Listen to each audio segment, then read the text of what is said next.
அனைவருக்கும் வணக்கம். நல்லா இருக்கீங்களா? நல்லா இருப்பீங்கன்னு நினைக்கிறேன். நல்லா இருப்போம். நம்ம என்ன நினைக்கிறோமோ அதுதான் நடக்கும். நல்லதே நினைப்போம், நல்லதே நடக்கும். நிறையா பேர் என்கிட்ட வந்து, "பசியா இருக்கிறவங்களுக்கு தான் சார் சாப்பாடு தேவைப்படும். அவங்களுக்கு சாப்பாடு கொடுத்தாலே புண்ணியம்" அப்படின்னு சொல்கிறாங்க. உண்மைதான். நம்மளும் தேடி தேடி அந்த மாதிரி இருக்கிற நபர்களுக்கும் தேடி தேடி செஞ்சுக்கிட்டு தான் இருக்கோம். பொதுவாக ஒரு ஆன்மீக ஸ்தலத்தில் பக்தர்கள் அந்த தெய்வத்தை கும்பிட்டுட்டு வரும்போது நடைபாதையில் கிரிவல பாதையில் நடந்து வந்துக்கிட்டு இருக்காங்க. அவங்க எதிர்பார்ப்புகள் ஆசீர்வாதம். அந்த ஆசீர்வாதம் நம்ம கொடுக்குற அந்த சாப்பாட்டில் ஒரு பருக்கை கிடைச்சாலும் அது பிரசாதமாக நினச்சி சாப்பிட்டுக்குவாங்க. இதற்கு பிரதிபலன் அந்த ஆண்டவன் நம்மளுக்கு கொடுப்பாரு.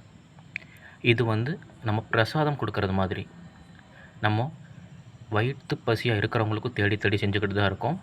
இந்த ஆன்மீக அன்பர்களுக்கும் நம்மளால் இயன்ற உதவிகள் செஞ்சுக்கிட்டு தான் இருக்கோம். தொடர்ந்து ஆதரவு அளிக்கும்படி மிகவும்